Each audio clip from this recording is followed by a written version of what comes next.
तर मित्रांनो, लपंडाव या मालिकेच्या 28 जानेवारीच्या एपिसोडमध्ये छान ट्विस्ट बघायला मिळतोय.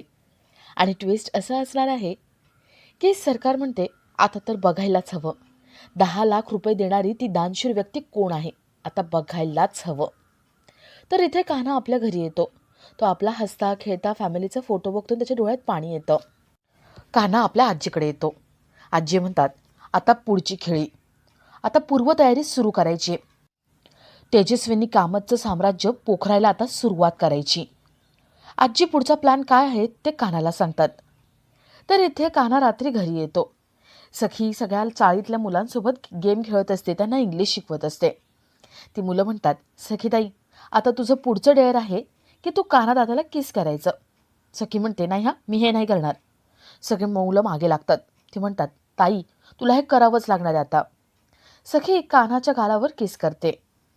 आता हळूहळू का होईना सखी कान्हाची आणि कान्हा सखीचा होऊ लागलाय. पण सरकार या दोघांच्या आयुष्यामध्ये काही लुडबुड तर करणार नाही ना.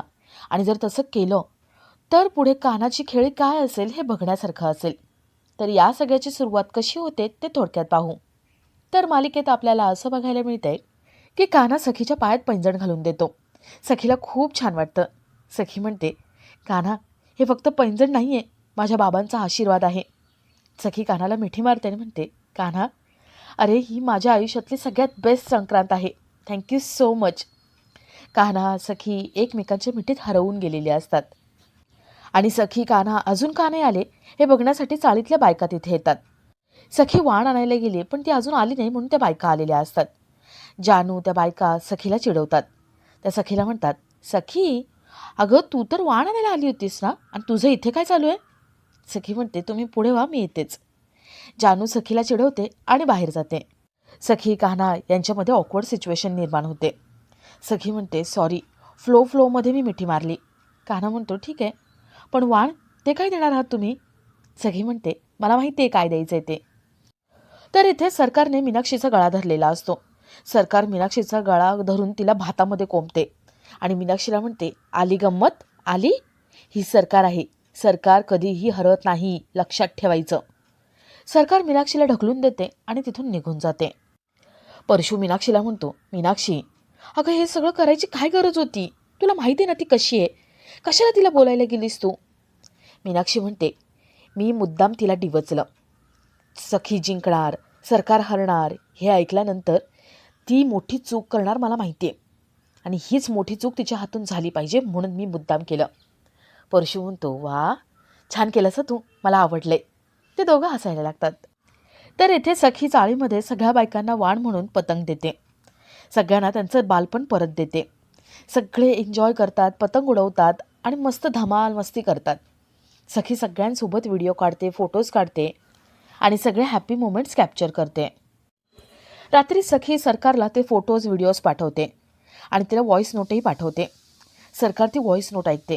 त्यात असतं की आज माझं छान हळदी कुंकू पार पडलं, आणि एवढंच नाही हा, तर कान्हाने मला माझं पैंजणसुद्धा परत आणून दिलं. सूर्यपूजा झाली, खूप छान वाटते, प्रसन्न वाटते. आज देव माझ्या सगळ्या आशा आकांक्षा पूर्ण करतोय, मला खूप छान वाटते, मी आनंदी आहे, सुखी आहे. सरकार खूप चिडते आणि ती आपला मोबाईल फेकून देते. इथे सरकार मनात म्हणते, मुद्दाम मुद्दाम पाठवलं ना. तिला वाटते की ती आनंदात असेल तर मला बघवलं जाणार नाही, मला त्रास होईल. हो, होतोय मला त्रास, पण आता माझा त्रास मी दाखवणार नाही आहे. मी तुमच्या दोघांनाही म्हणजे कान्हा सखी तुमच्या दोघांनाही मी आता अद्दल घडवणार, आयुष्यभराची तुमच्या दोघांना त्रास देणार. सखी तू त्या चाळीतून बाहेर पडत नाही आहेस ना, आता बघ ते चाळकरी स्वतः तुला धक्के मारून त्या चाळीतून बाहेर काढतील. आता काय, इलेक्शन संपलेत, निकालसुद्धा लागलाय. आता निकाल लागणार तो सखीचा, आणि सखी सदन चाळीचा. आता चाळीतून तुला बाहेर पडावंच लागेल. सखी तुझ्यामुळे बिचाऱ्या चाळकऱ्यांचा आता बळी द्यावा लागणार, काय करणार, करावंच लागेल. सरकार पुढच्या प्लॅनचा विचार करते. तर दुसऱ्या दिवशी सखी आपल्या ऑफिसमध्ये येते आणि तिच्या डोक्यात जी चाळकऱ्यांसाठी आयडिया आहे ती बोलून दाखवते. परशू लपून सगळं बघत असतो. सखीला चाळकऱ्यांसाठी मेडिक्लेम आणि मेडिक्लेम इन्शुरन्स काढायचा असतो. सखी त्या माणसाला म्हणते, सर तुम्ही एक काम करा, चाळीतल्या लोकांसाठी त्यांना परवडेल अशी कमी किमतीची कोणती पॉलिसी वगैरे असेल ना किंवा स्कीम असेल तर सुचवा. ते म्हणतात, चालेल मॅडम, आम्ही तुम्हाला सगळं सांगतो. थोड्या वेळाने सखी तिथून निघते. सखी जेव्हा चाळीत येते तेव्हा चाळीत भांडेवाली आलेली असते. भांडेवाली जुने कपडे घेते आणि एखादं भांडं चाळ करायला देते. सखीला ही गोष्ट आवडते. सखी आपले जुने कपडे देते आणि त्या बदल्यात चांगली भांडी घेते. भांडेवाली तिला म्हणते, तू सखी ना गं?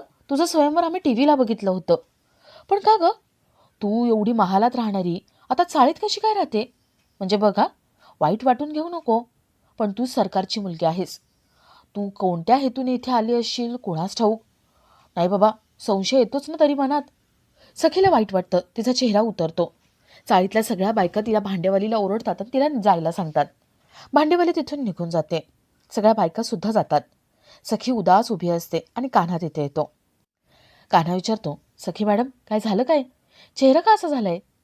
सखी म्हणते, ती भांडेवाली ती म्हणत होती की मी इथे कुठल्या हेतूने आली असेल. मी सरकारची मुलगी आहे, कुठल्या तरी वेगळ्या हेतूने इथे आले असेल असं त्या म्हणत होत्या. कान्हा म्हणतो, चुकीचं काही नाही आहे. अहो, विसरलात का बेबी सरकार तुम्ही? तुमचा हेतू काय होता? चॅलेंज लक्षात आहे ना? आणि तुम्ही चाळकरांना काहीच सांगितलेलं नाही आहे.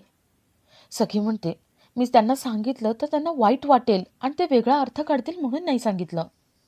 कान्हा म्हणतो, हे बघा, चॅलेंज आता 2 दिवसात पूर्ण होणार आहे. कान्हा थोडा विचार करतो आणि म्हणतो, म्हणजे 2 दिवसानंतर आपला डिवोर्स होणार? कान्हाला खूप वाईट वाटतं. तो सखीच्या हातातली भांडी घेतो आणि म्हणतो, द्या इथे. त्याच्यावरती नाव टाकून आणतो. तेवढीच तुमच्याकडे आठवण राहील. कान्हा निघून जातो. सखीला सुद्धा खूप वाईट वाटतं आणि आपला आजचा हा भाग इथेच संपतो.